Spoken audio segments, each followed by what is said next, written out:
Today we are putting 3 big-name wide receivers on notice. These dudes aren't just slipping, they might be cooked. And I'm not talking rare, I'm talking well done, crispy edges, microwaved in a break room, cooked. And I know what you're thinking, hey, don't disrespect the legends. But fantasy football isn't about respect, it's about winning. So buckle up because this is the Fantasy Football Retirement Watch Wide Receiver Edition.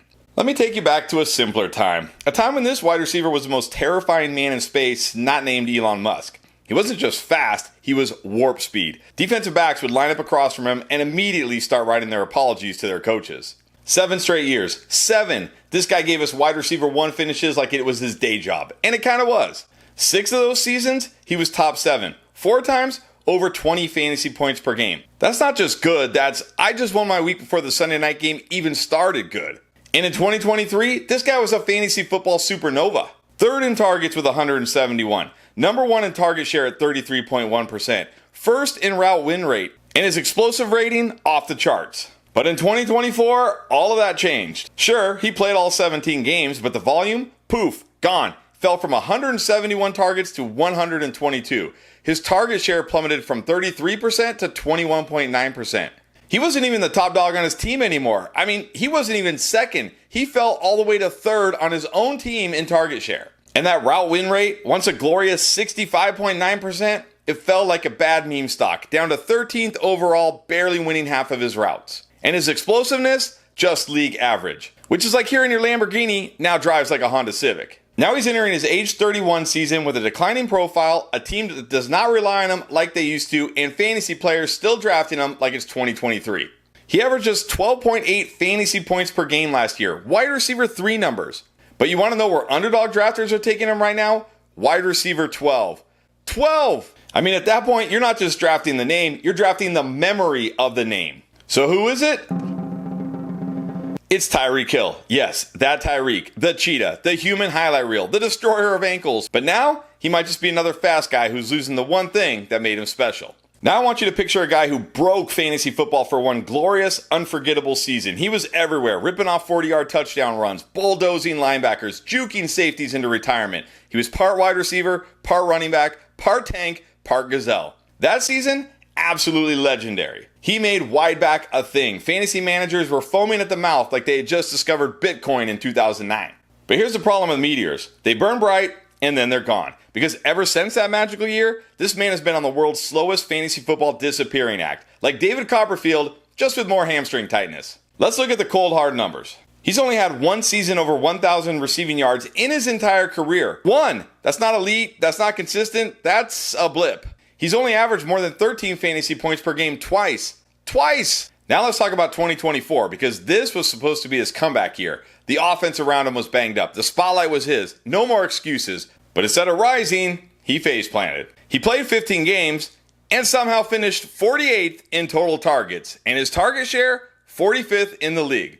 And look, this guy was never about elite route running. He made his money on yards after the catch. He was the king of turn a screen pass into a touchdown. But in 2024, he finished 14th in yards after the catch. Not bad, but definitely not king behavior. And the advanced metrics, oh boy. He won less than half of his routes. That's like showing up to a boxing match and just shadow boxing air. His explosive rating, well below league average.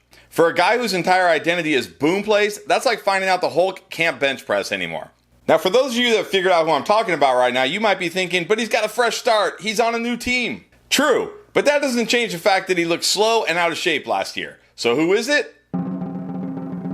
It's Deebo Samuel. Yeah, Deebo. The same guy who trucked defenders like it was a side gig. The same guy who made Kyle Shanahan look like a genius for a year. The same guy who made you say, wait, he's a running back and a wide receiver? Well now, he's just kind of neither. Alright, so we've talked about the speedster who lost a step. We talked about the wide back who's turned into the way back on the stat sheet. But now, now we're diving into the story of a man who hit the absolute pinnacle of fantasy football greatness and then disappeared like Kaiser Soze. This guy didn't just win you your league, he won leagues. Plural, like all leagues, all by himself.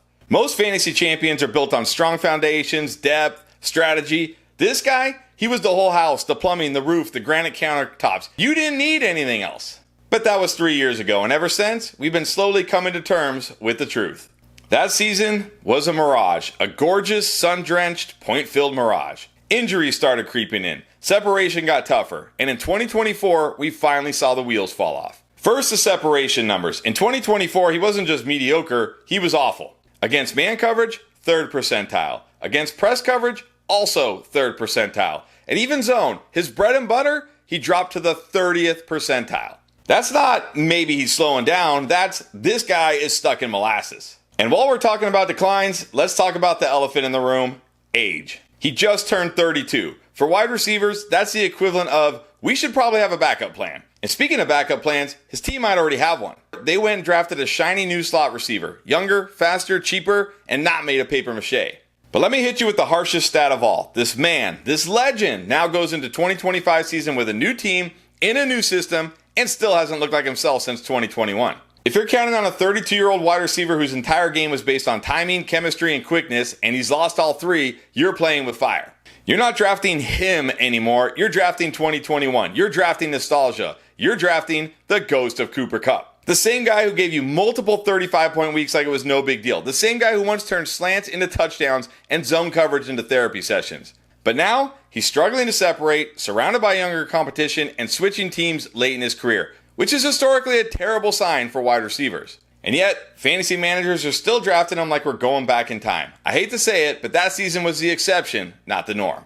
Am I saying these guys are completely done? Not necessarily, but at their ADPs, you're not getting value. You're buying names. And in fantasy football, that's a one-way ticket to 5th place sadness. So be bold, be smart. Draft with your brain, not your heart. And maybe, just maybe, leave the washed-up legends for somebody else in your fantasy league.